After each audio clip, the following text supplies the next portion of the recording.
आज के इस ई व्याख्यान के अंतर्गत हमारा टॉपिक है मानव भूगोल का अन्य विज्ञानों से संबंध।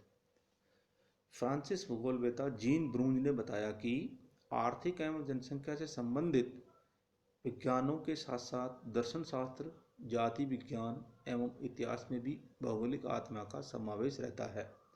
वैसे तो सभी सामाजिक विद्वानों का एक ही मूल विषय भिन्न भिन्न तकनीक एवं विधियों का विकास कर मानवीय तथ्यों का अध्ययन करना होता है, किंतु मानव भूगोल में इन तथ्यों का वैज्ञानिक आधार पर क्रमबद्ध अध्ययन किया जाता है। इसलिए सभी सामाजिक विज्ञानों में मानव भूगोल सबसे महत्वपूर्ण माना जाता है। चूँकि मनुष्य एक सामाजिक प्राणी होता है, इसलिए इसके समस्त क्रियाकलाप सामाजिक नियमों पर आधारित होते हैं और वह अपने समाज को लगातार विकास की दिशा प्रदान करता रहता है। अतः इन सभी तथ्यों का अध्ययन मानव भूगोल में किया जाता है। मानव भूगोल का प्राकृतिक विज्ञानों के साथ संबंध, जिसमें प्रथम मानव भूगोल और गणित।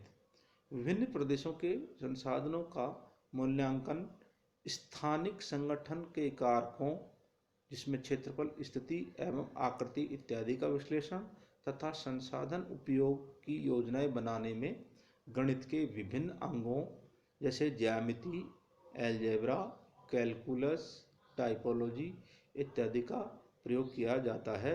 इसलिए मानव भूगोल और गणित में गहरा संबंध पाया जाता है। दूसरा, मानव भूगोल और सांख्यिकी। संसाधनों की मात्रा, सांस्कृतिक तथ्यों और जनसंख्या तत्वों का मापन करने में सांख्यिकी के विभिन्न तरीकों जैसे मानचित्रण, नमूना विधि, प्रतिरूप निर्माण, कार्टोग्राफी इत्यादि का प्रयोग किया जाता है। इसलिए मानव भूगोल और सांख्यिकी में घनिष्ठ संबंध होता है।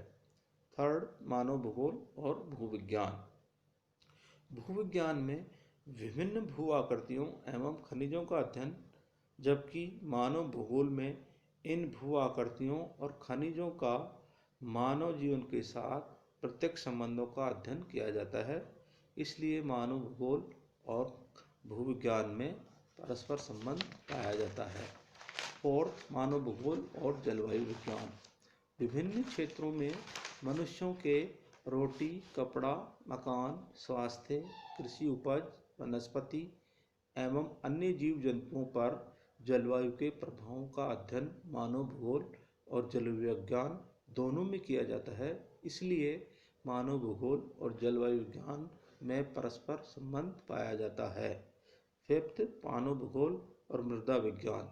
विश्व में सभी प्रकार के जीवों और मनुष्यों को भोजन, चाहे शाकाहार अथवा मांसाहार, की प्राप्ति प्रत्यक्ष अथवा अप्रत्यक्ष रूप से मिट्टी से ही प्राप्त होती है।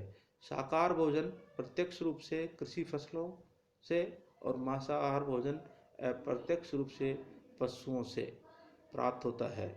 मिट्टियों का अध्ययन मानव भूगोल और मृदा विज्ञान दोनों में ही किया जाता है। इस कारण मानव भूगोल और मृदा विज्ञान में परस्पर संबंध पाया जाता है। सिक्स्थ, मानव भूगोल और जल विज्ञान। समस्त प्राणी जगत के लिए जीवनदायक के रूप में पीने के साथ साथ जल का उपयोग सिंचाई और जल विद्युत उत्पन्न करने के लिए भी किया जाता है। नदियाँ, झीलें और महासागर जल परिवहन के मुख्य साधन माने जाते हैं। उक्त सभी तथ्यों का अध्ययन मानव भूगोल और जल एवं समुद्र विज्ञान में किए जाने के कारण इनमें संबंध पाया जाता है। सेवंथ, मानव भूगोल और जीव विज्ञान। धरातल के विभिन्न क्षेत्रों में स्थानीय भौतिक वातावरण के अनुसार वनस्पति और जीवों की उत्पत्ति एवं विकास होता है। मानव द्वारा वनारोपण एवं पशुपालन किया जाता है। इन सबसे मनुष्यों को खाद्य पदार्थों के अलावा अन्य वस्तुओं की भी प्राप्ति होती है। उक्त सभी तथ्यों का अध्ययन मानव भूगोल और जीव विज्ञान, वनस्पति विज्ञान सहित दोनों में किए जाने के कारण इनमें आपसी संबंध पाया जाता है। मानव भूगोल और समाज विज्ञानों में संबंध। मानव भूगोल और मानव विज्ञान, इन दोनों ही विषयों में मानव प्रजातियों, विशेषकर शारीरिक बनावट एवं जैविक लक्षणों का अध्ययन किए जाने के कारण आपस में संबंध पाया जाता है। सेकंड,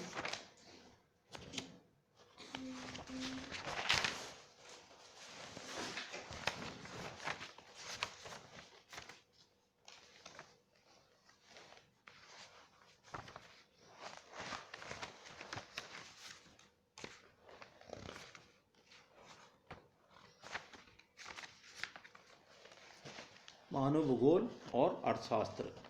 मनुष्य वातावरण के साधनों का उपयोग कर भिन्न भिन्न क्षेत्रों में भिन्न भिन्न प्रकार की आर्थिक गतिविधियां जैसे कृषि, पशुपालन, खनन उद्योग, परिवहन, वाणिज्य इत्यादि करता रहता है। इन सभी प्रकार की आर्थिक क्रियाओं का मानव भूगोल और अर्थशास्त्र दोनों में अध्ययन किए जाने के कारण परस्पर संबंध पाया जाता है। थर्ड, मानव भूगोल और समाजशास्त्र।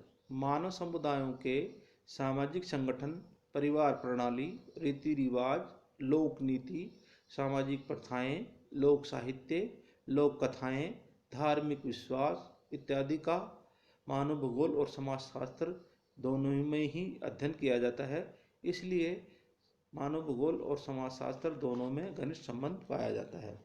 फोर्थ, मानव भूगोल और इतिहास। इन दोनों ही विषयों में मानव सभ्यता एवं संस्कृति के इतिहास विकास का कालिक टेम्पोरल स्थानिक अध्ययन किया जाता है। इसलिए मानव भूगोल और इतिहास में घनिष्ठ संबंध पाया जाता है। फिफ्थ, मानव भूगोल और सैन्य विज्ञान। इन दोनों ही विषयों में विभिन्न राष्ट्रों के भौगोलिक क्षेत्रफल, जोग्राफिकल एरियाज, सीमाएं, बाउंड्रीज एवं निवास करने वाली जनशक्ति, मैन पावर के साथ साथ युद्ध के मोर्चों के लिए भौतिक परिस्थितियों का अध्ययन किया जाता है। इसलिए मानव भूगोल और सैन्य विज्ञान दोनों में घनिष्ठ संबंध पाया जाता है। सिक्स्थ, मानव भूगोल और राजनीतिक विज्ञान। इन दोनों ही विषयों में विभिन्न राष्ट्रों की शासन प्रणालियों, सरकारों के स्वरूपों, भू राजनीति एवं अंतर्राष्ट्रीय संबंधों का अध्ययन किया जाता है। इसलिए मानव भूगोल और राजनीति विज्ञान दोनों में घनिष्ठ संबंध पाया जाता है। इस प्रकार निष्कर्ष रूप में यह कहा जा सकता है कि मानव भूगोल एक संयुक्त विज्ञान अर्थात कंपोजिट साइंस है, जिसका संबंध 8 प्राकृतिक विज्ञानों और 8 ही सांस्कृतिक विज्ञानों से होता है। जो विषय मूल रूप से दूसरे विज्ञानों के होते हैं वे मानव वातावरण समायोजन की दृष्टि से मानव भूगोल में ही अध्ययन किए जाते हैं।